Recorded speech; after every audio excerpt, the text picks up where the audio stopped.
Devolution is one of the biggest forces reshaping how infrastructure is planned, funded and delivered across the UK.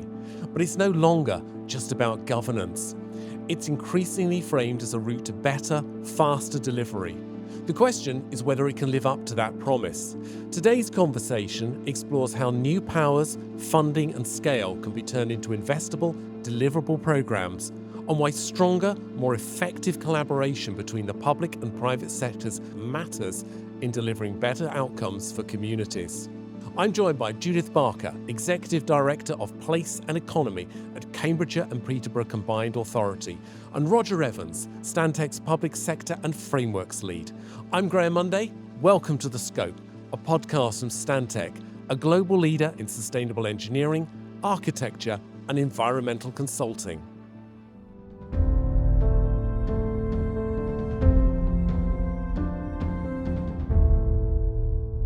Roger and Judith, welcome.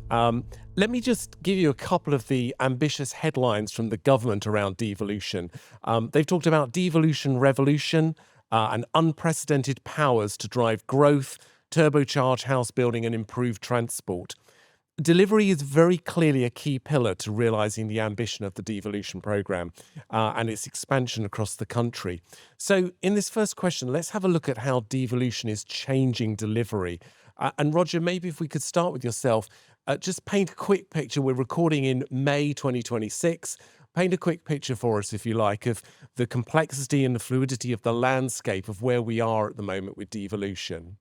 Some of the combined authorities that are existing and have existed for longer are more advanced along where they want to be in terms of delivery. New ones are coming on stream with the government's devolution agenda. More will come on stream over the next few years. So it's not patchy, but it is around different areas being aligned at different times and in different parts of the journey. Okay, and Judith, great to have your company for this podcast. Thank you for joining us. For Cambridgeshire and Peterborough Combined Authority, give us a sense of your personal experience on this, when that became a combined authority, mayoral changes occurred, that sort of stuff. Well, thank you for the opportunity of joining you on the podcast. And yes, it has been, as Roger has described, there is a lot of variety within devolution, and that's how it should be, because it's about giving powers to local places and therefore it should be different. Within Cambridgeshire and Peterborough, we became a combined authority in 2017. And since then, we're now with our third mayor, Paul Bristow, who was elected in the spring of 2025. And during that time, we have seen considerable change. But obviously what we have seen through the democratic mandates of each of those mayors is a clear ambition in their manifesto to drive change, particularly on transport, housing and economic growth, as you've set out. And talk to me a little bit about the prioritisation and how that's affected by the changing scale and boundaries in terms of the larger area that a combined authority covers. Well, within Cambridgeshire and Peterborough, we cover 7 constituent authorities. And so it's a very broad and diverse area, from the thriving life sciences and opportunities within Cambridgeshire to the advanced manufacturing in Peterborough, but also recognising that we do have some of the most deprived wards in Fenland within Cambridge City, but also particularly within Peterborough. And so we have to be mindful of those inequalities and those areas that we have to consider to ensure inclusive growth. And that's been a really key part of how the mayoralties have delivered devolution. So we've been considering, as we've considered delivery, how we operate in terms of skills, how we meet those needs, how we drive forward with transport, particularly thinking about how do we enable people to get to learning opportunities and get to employment, but also addressing the congestion challenges within Cambridge, where the area is clearly facing some challenges, and looking at how each mayor has set out in his or her manifesto what they want to achieve, and then we work as officers with that political leadership to look at how are we going to deliver that going forward and deliver those impact for the businesses and communities in our area. Okay, thank you. Now, as we go forward in this conversation, we're going to explore a little bit about how you align your strategies, how you deliver the public and private partnership angle as well. When we talk about devolution, one of the key headlines is putting more power into the hands of local people, and communities will have a significant ambition for the places where they live and they work. So I want to touch on what makes an infrastructure pipeline achievable rather than aspirational. And Judith, maybe you could set that up and talk to us about some of the boards that have been set up for that sort of thing. Yes. I think the real key with any combined authority and indeed any public organisation looking at how it's going to deliver its infrastructure pipeline is going to be prioritisation. And that's got a particularly sharp focus at the moment because we recognise there is limited public sector resources and there's also challenges within the private sector to achieve the rate of return. So we have to look at prioritising really, really carefully.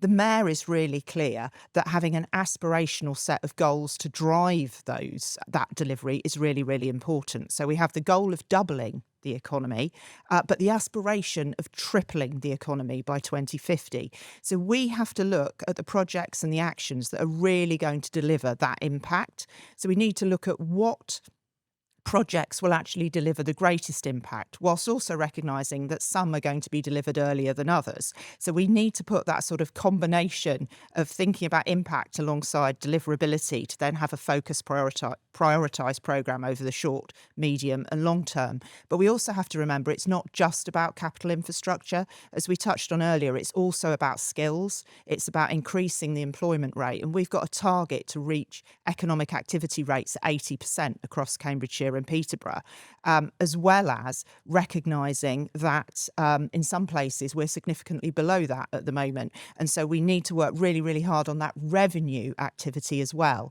to support people to benefit from those capital investments we're making. So it is a rounded programme we need. And Roger, I'm going to come to you in a second, but Judith, I'm assuming partnerships are really important here in terms of how you, as a combined authority, achieve this. Absolutely.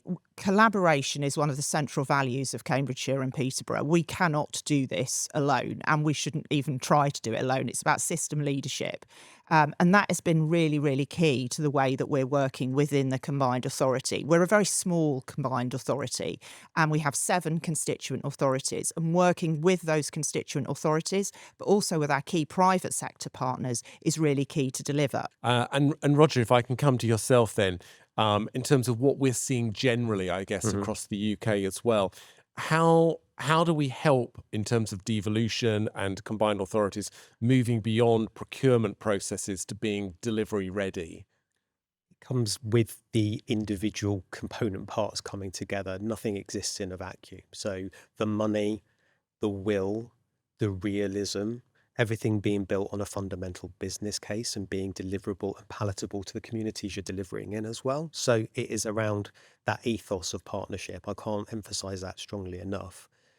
If people are coming with different agendas and they're looking at something long term, it's never going to work.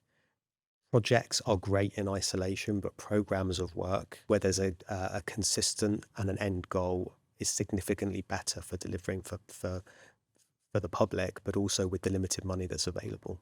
You've segued us beautifully into the next area that we were going to cover, and I might just move us around a bit on the question set that we had here and to say, talk to me a bit about that. I mean, both of you to some degree around its programs that we need to be focused on. What do you mean by that? Yeah. Well, it's really interesting that in the skills world, I was at an event this week when we were focused on how individual projects that happen over a period of time haven't changed the dial on some of the systemic issues that we face, whether that be transport, skills, capital or revenue. What we need to look at is systemic long-term changes. And I think that's where the point that Roger just made about partnership and people being vested in long-term outcomes is really, really important, because if we're all working together to achieve the benefits of for the businesses, for the communities and for the individuals, and really looking at that over a 10-year period and bringing people around that, even if there are changes in the system, and there will be organisations that come and go, there will be governments that come and go. But if we're vested in that change, we're more likely to reach those goals than kind of a year project here and a year project there, which isn't focused on delivering those long-term goals. So I think that's really, really important. I agree. And I think the exemplar authorities, those more mature combined authorities, are giving those who are being newly formed an opportunity to look at whether that particular model suits them and their place. But again, it's about places. We're delivering together in the industry, places for people to live and work in. And when we talk about places and infrastructure as well, talk to me about the importance of it not being a single scheme, but actually being an entire program of delivery. And what does that actually mean in reality? I think in some ways it means that if something isn't palatable and can't go through, or people don't want it, then there's something else coming up as well. So there's always that choice. There's always prioritization, as we said earlier. But it's also around having an end goal. And that comes back to the fundamental ethos of the combined authorities, the mayoral combined authorities. It's the mayor's vision. And mayors come and go, but the ability of mayors to set out a long-term vision has to come with a whole programme of activities. And you can see that with bus networks, you can see it with transport networks elsewhere, you can see it with housing growth in some of the other combined authorities. So it's around enacting the mayor's vision, the basis on which they've been elected, but also the component parts. And Judith mentioned the number of constituent authorities in Cambridgeshire and Peterborough at the moment. That's going to change. It is. So it's making sure that everyone's on board and people are working towards the same goals. Yes. And sort of building on that, one of the key parts of our local growth plan is to have 4 opportunity zones. And that is to recognise that, yes, there are thematic things we need to look at. We clearly need to look at the constraints facing Cambridgeshire and Peterborough in terms of transport and water, for example. However, we also need to look in place. How do those things knit together? Because that's the lived experience of individuals who are ultimately voting in the elections for the mayor. And so we need to be really clear that we're thinking about those high quality places. So within those opportunity zones, one example we're working on is North Huntingdon. We're looking at the key sectors that are driving that, whether that be advanced technologies, whether that be the defence cluster that's developing. But we're also looking at what the skills needs are. What are the housing needs that would then meet those objectives? What are the transport needs that are required to allow people to travel in and out, as well as move to other areas? And we're also thinking about what are the wider needs of the place. All of that relates to the existing place, the town centre, and that being a vibrant centre, and the foundation economies that then build that town. So it's about thinking about how all these different elements play out in a place, and we need to be thinking about that as well as the individual component parts. And how does sustainability come into that as well, in terms of ensuring that whatever this change in the long-term programme, it's sustainable, it's climate resilient, it's addressing social needs? Well, I'd say a couple of things, and I'm sure Roger will have a number of comments to make here.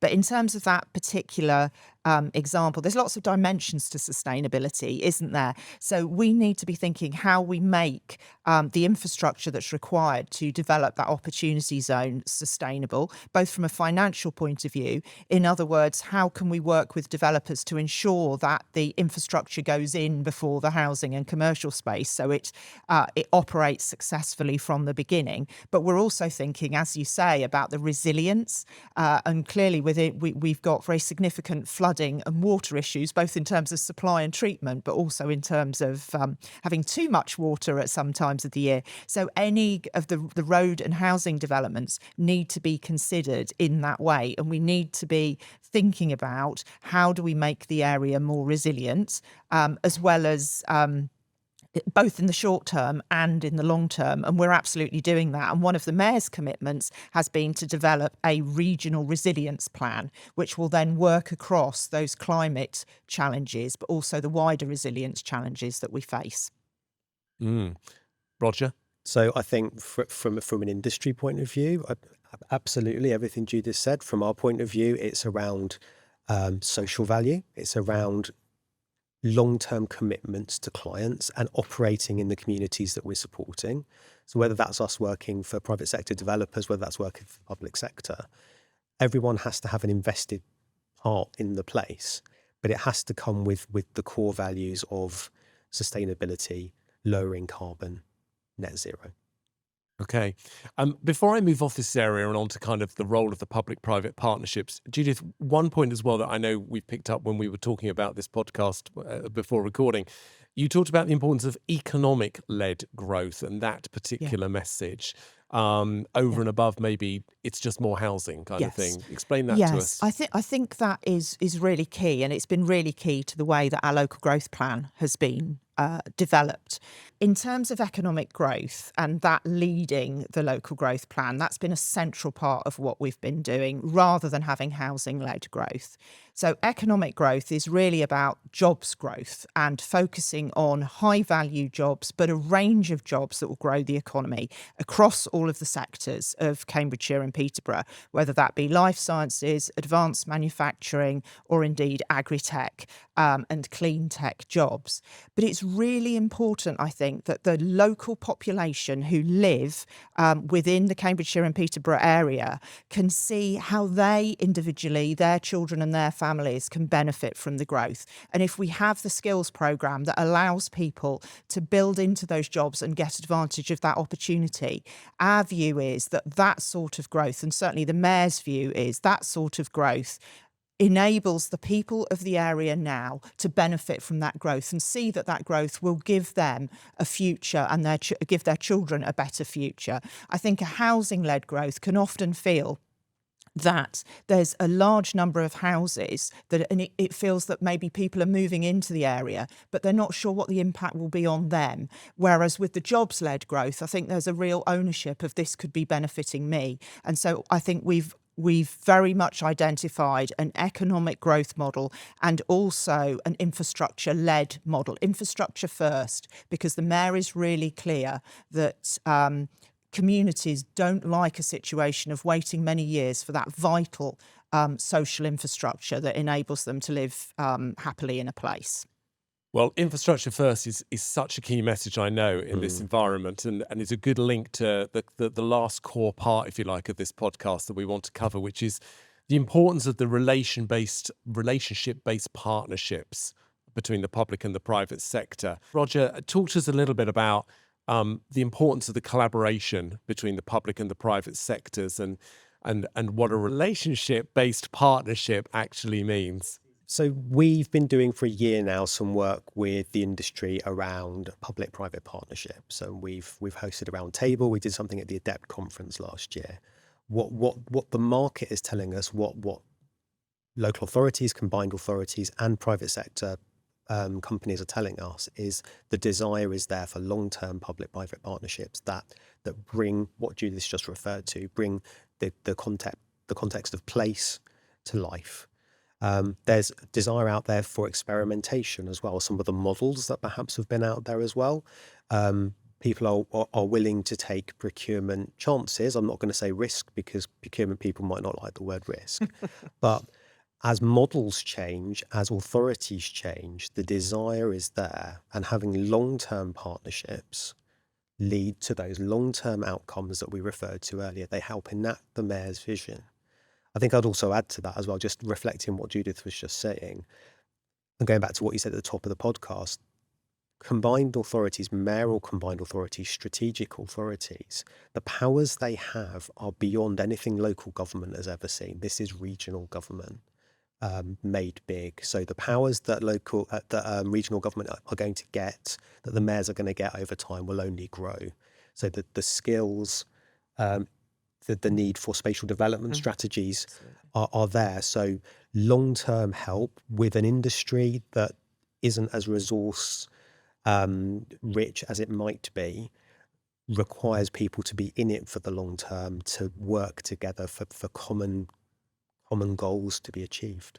And Roger, what does the private sector need to recognise and understand about the public sector from their side from the private sector's side of the fence in terms of the success of that partnership? And I'm thinking particularly about political cycles and things like that. Well, you've stolen my answer, Graham, but I'll come back and say political cycles. No, I think the answer for me comes in that need and desire and want to make changes and to help deliver place. I think it comes to that. People want to live in great places and work in great places. An alignment of cultures, the ability for the public sector to demonstrate that there is something long-term and a commitment. Nobody wants to be commoditized. No one wants a race to the bottom in terms of quality or indeed price. You know, there is a difference between price and value. Yeah, there we go. So I think that is key. The tendency of some parts of the sector to underbid, to buy work, to have transactional relationships that fall apart. You know, I'm not going to go through examples, but that has happened over the years. Now is the time to seize the opportunity for alignment of ability. But what the private sector desperately needs from the public sector is pipeline, is consistent approach to those programs we referred to earlier. But what the private sector has also got to do is be patient and understand the politics, the fiscal situation the country finds itself in, the globe finds itself in, and to be in it for the good times as well as the bad, or the bad times as well as the good. Maybe I'll phrase it that way. And Judith, therefore, from your perspective, what does effective public-private partnership look like? Yes, I think, well, firstly, I think it's incredibly important because I think it's that kind of that pulling together of the best of the private and the public is what's going to deliver those outcomes that we've been talking about. And we can't, you know, there are always going to be issues around public sector procurement, and those things are always going to be, you know, are going to be an issue that we need to ensure we're compliant. But also, I think there's a real recognition that there's probably greater common ground than we sometimes recognise, and focusing on what we've got in common, which perhaps sounds a bit trite, but I do think it is really important. And I think that long-term point that Roger just made is really significant in this space. And I think one of the things that I've learnt, you know, in the last sort of 18 months is, yes, you know, we've had a very different manifesto from our previous mayor to our new mayor, but actually there's a lot of things that are absolutely common between them. They both want Cambridgeshire and Peterborough to thrive. They want growth. They want to enable people to be able to connect and to grow and to thrive, and businesses to thrive. They want great places. So there's some really common, you know, ground there. And it's on those common things that we can build these partnerships. So we can make sure that we've got those long-term partnerships to deliver those things. And yes, there might be a change of emphasis. There might be certain things that stop and start according to political change. However, there will be a core of things that I think we can focus on, both within the public sector and the private sector. But that commitment to work together flexibly, I think, is really, really important. I mean, in previous commissions, you know, during, for instance, 2024, we had a general election in the middle of a number of really important commissions. And that flexibility to kind of change according, the brief might have been one thing at one point and it might need to tweak and flex. So I think that working together and working with, not for, in partnership, I think is really, really important. And I think that has to be a two-way street. You know, we within the public sector need to understand the constraints and requirements of the private sector. And we need to share what our red lines are and how we work in order that we have that kind of shared vision of how we're taking a really important piece of work forward. And you both cover that, you know, really well, I think, actually, in that conversation we just had. One quick wrap-up question then, at the end of the podcast. What's the one thing that place leaders should focus on over the next year to improve delivery confidence? I don't know who wants to go first here. Well, perhaps I'll kick off, because it's something that we've been very focused on within the work that we've been doing with our local authorities. And I believe that it's around collaboration and saying, having a single set of messages. It won't work to have, you know, Cambridgeshire and Peterborough combined authorities saying something different to our other constituent authorities. We need a team Cambridgeshire and Peterborough voice and vision. And if I'm talking about Peterborough, and the opportunities there are in the city centre, then I'm very much aligned to the partners from Peterborough City Council, and we're selling a single vision, a single message, and that will be far more successful in delivering those outcomes and attracting the private investment. So I think that collaboration, single vision is really important. Okay. Roger? My trite answer would be more Judith. You know, speaking as a place leader, you're asking me to put myself in the position of a place leader. I think there's themes in what Judith just said that are absolutely vital. It's around collaboration. It's around honesty. It's around being in it for the bad as well as the good. But it's also around flexibility, change, and caring. You know, if you don't have people that you're working with, if you can't front up individuals who are excited and keen to help make a difference in the places where they live and work, then it's a non-starter. So bringing that together, being that conduit, being that broker between housing developers, clients, the broader public sector, the broader private sector, you know, that's all in there too. But it's around that shared goal, shared vision, shared outcomes. Thank you. Judith, thank you so much for joining us for this podcast. Roger, good to see you as well. And you. Thank you for listening. If you've enjoyed this podcast, make sure you subscribe to The Scope on Apple, Spotify, or wherever you get your podcasts. And you can find all of our episodes on the Stantec website.